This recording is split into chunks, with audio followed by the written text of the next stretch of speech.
The Return, Chapter 7, ET Law. Johnson and Saam were kept waiting. That was unusual. They were here to report back on their trip to the Middle East, and it was hard to imagine why there would be such a delay. They sat for more than an hour, as patiently as they could, on a sofa in the reception area. It was a warm afternoon, and it wasn't long before Saam slumped gently against the bigger man, fast asleep and quite comfortable, leaning into him with no more self-consciousness than the family cat.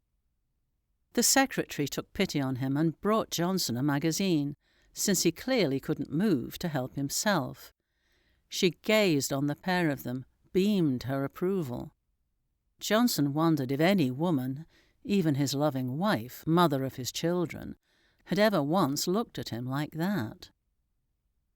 When she arrived, Tamar had beside her a subordinate human, a qualified but sadly limited lawyer named Snide. It was a name that Dickens would have been proud of. It suited the man perfectly. His expensively tailored suit and handmade shoes, his manner of speech and class rings, marked him as a child of extreme privilege, but nothing would ever be enough to distinguish him, in his eyes, from those others who surrounded him, deserving less, worth less, worthless, taking up too much space. She looked at them with interest. Johnson, she saw, was a clean-shaven, fit human man of perhaps 40, blond with touches of grey-eyed and watchful. He looked as though he paid attention. The famous Kerrip, what was the correct term? A crossbreed? A mongrel, perhaps. She actually gritted her teeth slightly. He was a surprise. She'd heard he was significantly bigger than the usual Kerrip, but he didn't seem so big now, dozing like a child against a parent on a sunny afternoon. He woke quickly when Snide greeted them, awake at once, a skill that slaves and fighters soon acquire. Snide did the talking while she watched. She was accustomed to letting humans assume that Snide, being a man, being so voluble, was the senior lawyer. It suited her in so many ways. The mongrel made no such assumptions. He looked at her with some interest, showed a little apprehension, as well he might. Then, like the slave and son of a slave that he was, he dropped his eyes. They followed Snide to the conference room, past Tamar's new glass-walled office. She watched him walk. He was strong and alert, but he seemed weary, bone-weary. The way he carried himself, she was sure he could turn a corner and be ready to fight an unexpected opponent, but would much rather lie down somewhere quiet and finish his nap. His human-style clothes, too, were not what she had expected. Nothing to attract attention, no display, jeans and a plain white T-shirt, and his mop of hair was properly brushed and made into a single braid, presentable. He was the one who saw the disgusting thing that had been left in her office, on her chair. It was meant as a joke, possibly, as an insult, perhaps, a provocation, assuredly. ET Legal Affairs were new to this company, and would be an endless source of interest, professional and prurient, and to the cause of much trivial banter. For Tamar, with her Nadev sensibilities, it would be hell. He hovered at the entrance to her office, looked at her, almost as if waiting for permission. Then he crossed the imaginary border and walked up to the life-size doll. Blue skin, yellow curls, large golden eyes, some clumsy white tattoos disappearing over the shoulder, and the remains of a broken chain around the neck. He touched it delicately, long enough to discover that it was made of some synthetic material that was almost flesh-like. Then he dropped his hand. "What is it?" It was Snide, of course, who answered. "It's a bit of a hoot, isn't it? What they used to call a blow-up doll. This kind of thing is part of the problem." It was an intelligent face, Tamar grudgingly admitted. She watched him process this piece of non-information. She could see that he already had the measure of snide. Not an idiot, then. Not by any means. What's it for? Well, you know they make action figures for the kids to play with. Then there are the... Saam interrupted snide. He raised a hand slightly to point to the doll. What's that one for? Snide gave an ugly laugh. Well, I think that one's there as a joke.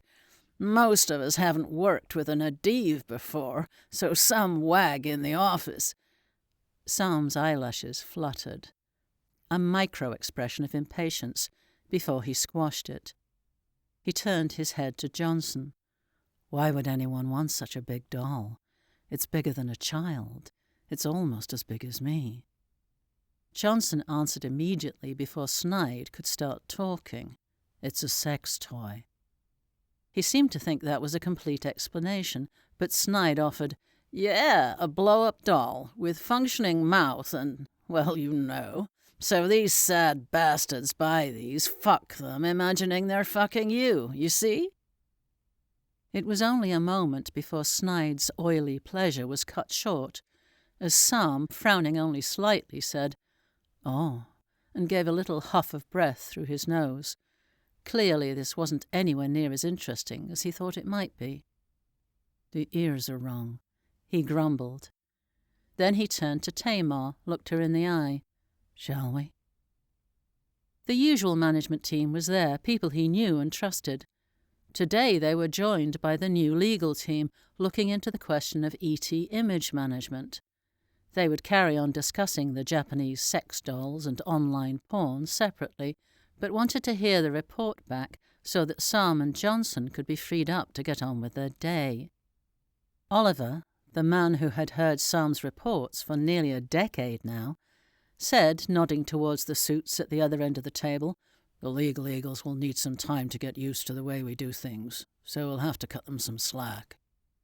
He was warning Saam not to get too pissed when these idiots made stupid mistakes. Saam nodded. It was noticeable that no introductions were made. You see, Snide was saying in his best condescending, mansplaining tone, your image is something that needs to be... Saam raised a hand politely. I have friends who are actors. I know what image protection is. Snide pantomimed his amazement. You don't know what a blow-up doll is, but you understand image management. Ha ha! His grating laugh was really offensive. You'll get used to it. Saam gave him a tight smile. Johnson was imagining pushing the heel of his hand into Snide's smug mouth, rapidly, several times. The awful report was done fairly quickly, aside from the predictably irrelevant and disrespectful questions from Snide. Sounds pretty bad. I hear you threw up. It was very hot. I was wearing a heavy robe. A hijab, right? Snide chortled.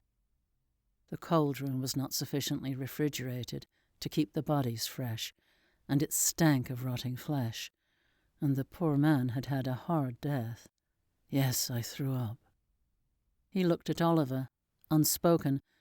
What is this fool doing here, and how long do I have to put up with this? Okay, Oliver said. That just leaves the boy. Tash. That just leaves Tash. You took him out of the hospital before you left. I didn't want to leave him alone in a place where no one spoke his language. He's now staying with friends of mine. They speak some Russian, and he has English now. Snide's mouth was moving again. How come he speaks English? He knew the answer. Anyone could see it in his face.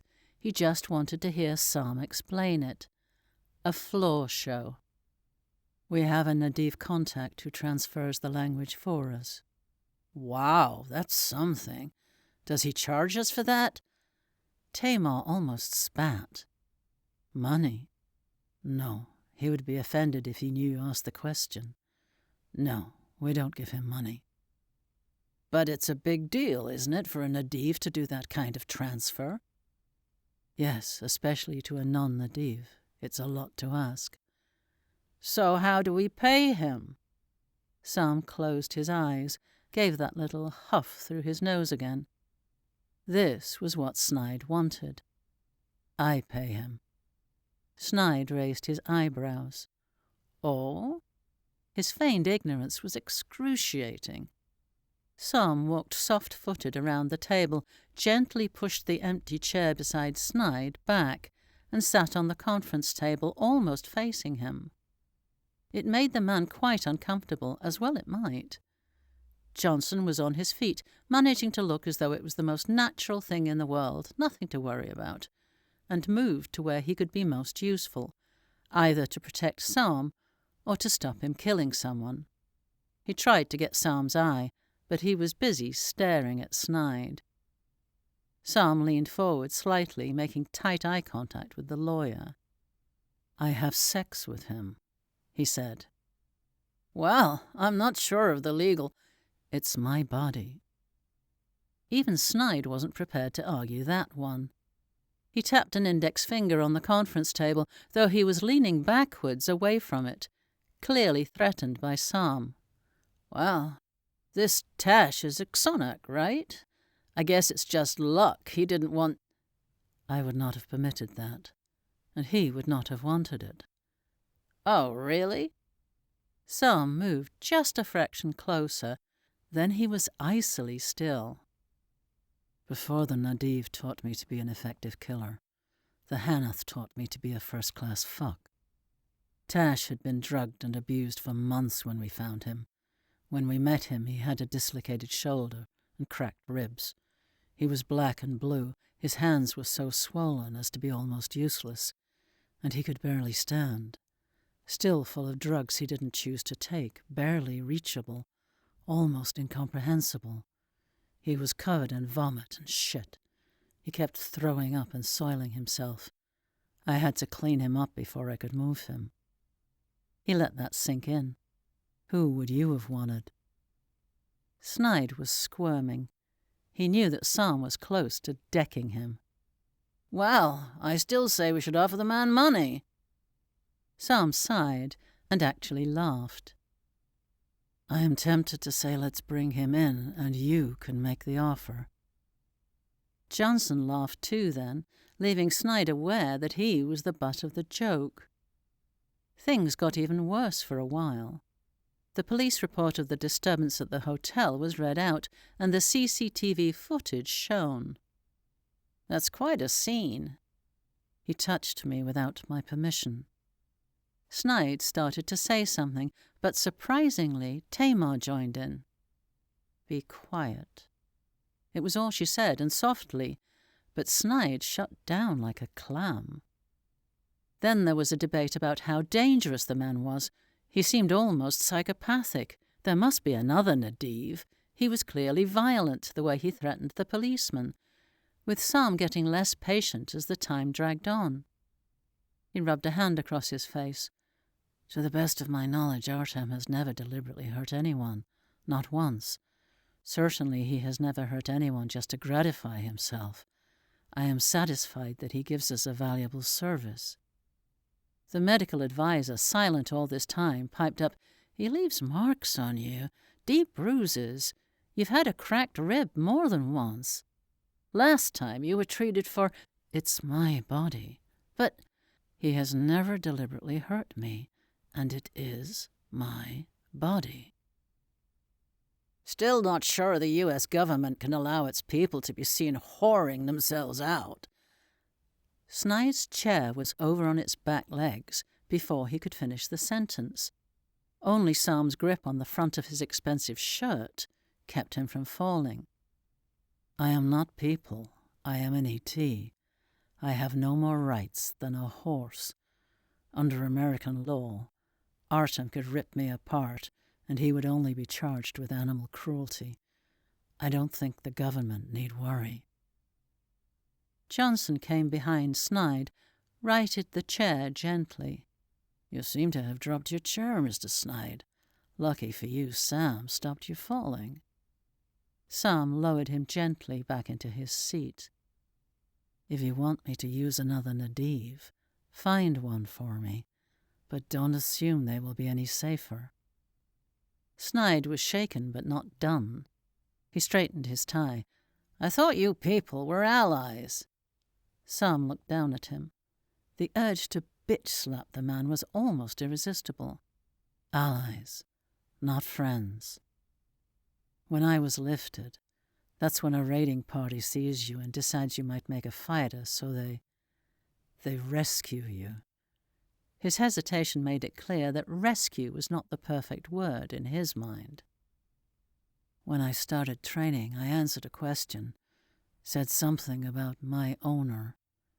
He saw Tamar's reaction. He smiled. "The Nadev have rules about these things shipside. You don't say, 'my owner.' You talk about the man who owns your collar." I don't even remember what I said, but I know I used the expression, "my owner."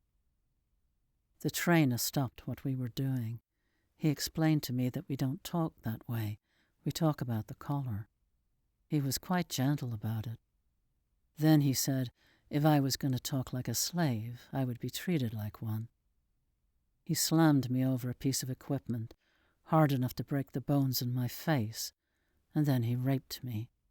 First him, then his assistant, while the rest of the class watched and waited. They hurt me so much I couldn't walk for days. I couldn't eat, and it was only when I began to starve that their doctor agreed to fix my face. He stared at Snide. "You think you know what the Nadev are. You don't know shit." Saam was the only one not looking at Tamar. He looked across at Oliver. "Can we wrap this up? I'm tired. I need to sleep." He suggested it was time to bring in someone else, train someone else to do what he did, because he needed some time off. "I'm tired. Even fighters get downtime." Then he asked for approval to keep Tash where he was, with Nadia and her family. Snide commented, "Nadia? You mean—" He was working so hard to show how not impressed he was by Saam's famous friends. Saam was too tired to care. The final mistake, and it showed in Snide's face that he knew he had fucked up, was when Saam said that Tash was enjoying spending time with Nadia's children. What he actually said was, "But they're not your kids, right? You're a non-breeder, that's right, isn't it?" At first Saam, who had walked away and was now across the conference table from the man, seemed to shut down. He froze and simply stared into space for a moment. Then he turned and came straight across the table, ripped Snide out of his chair, and slammed him into the wall behind. And then he slammed him again. "What have you got in there? Is it a listening device? Or are you paying someone?" "What the fuck? Do you have any idea?" "A bug or a human?" He slammed Snide into the wall again. "Listen, do you know who I—" Saam slammed him again. "In my entire life, I have only ever told that to one person. How did you know?" "For fuck's sake, it's not like you have any right to privacy." Another slam. Saam held on to the ruined shirt front. "No, I don't. But the people I was talking to, they do. And they have deep pockets, and feral lawyers, and influence with the public. Nothing you want to mess with." It took a little time, but he gave up the name of one of the maids. Saam dropped him, a slight squall of pain on his face. Sadly, "I liked her." Johnson was on the phone, first to some of his people, then to Lewis. By the time they got there, she would be gone, surgically removed. Saam turned to Oliver. "I'm tired. I'm going home." He looked at Snide, said softly, "If I see you again." He looked over his shoulder at Tamar. He didn't know who she was, but he knew she was a threat.